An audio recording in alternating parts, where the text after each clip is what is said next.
Sir শুরু করলাম। 1 থেকে 100 পর্যন্ত লিখে মোট কতগুলি শূন্য লাগবে?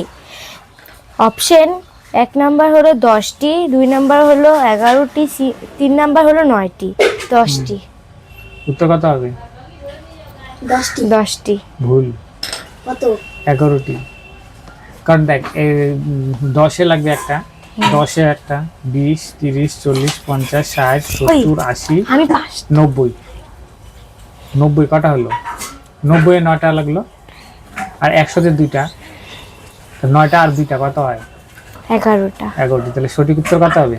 11। 11টি। ভুল হয়ে গেল তোমাদের। তারপরে শূন্য সংখ্যাটি কে আবিষ্কার করেছে? আচার্য ভট্টা, নিউটন, তবে কি আইনস্টাইন। এটা আর্যভট্ট। আর্যভট্ট হবে না, উত্তর কি বল না এখন, বল। নিউটন। উত্তর হবে নিউটন। তুই কি লিখছিস? নিউটন। সঠিক উত্তর হবে আর্যভট্ট। এটা গেল তিনি একজন ভারতীয় ম্যাথমেটিশিয়ান ছিলেন এবং জ্যোতির্বিজ্ঞানীও ছিলেন।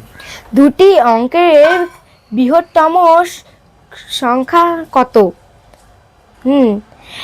1 নাম্বার হইল 81, 2 নাম্বার হইল 99, 3 নাম্বার হইল 100। উত্তর কত? 99।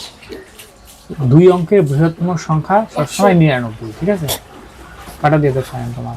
সঠিক উত্তর হবে 99। 99। তারপর 4 নম্বর বলো। তোমাকে 1 ঘটি দুধ দেওয়া হলো, তুমি কিভাবে মাপবে? পোয়া, লিটার কি মাপুনি? লিটার। তো কি হবে উত্তর?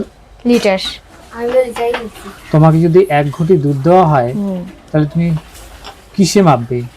লিটার। তো কিভাবে মাপবে? লিটার হলে একক। এখানে তোমাকে বলছে কিভাবে মাপবে, মানে কোন যন্ত্রটা দিয়ে মাপবে।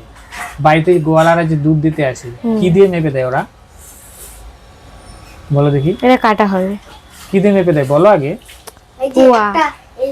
হ্যাঁ, ওটার নামটা কি বলো? পোয়া। ওটাকে পোয়া বলে না তো? না, ওটা যেমন ওই সে কি বলে, কি মাপুনি। ওটাকে বলে মাপনি চোং। কি বলে? মাপনি চোং। কাটা। চোং। কেরোসিন তেল যে মাপি দেয় ওটাকেও কি বলে? এবার 5 নাম্বারটা বলি। কাটা দিয়ে দিয়ে হয়ে গেল তাহলে।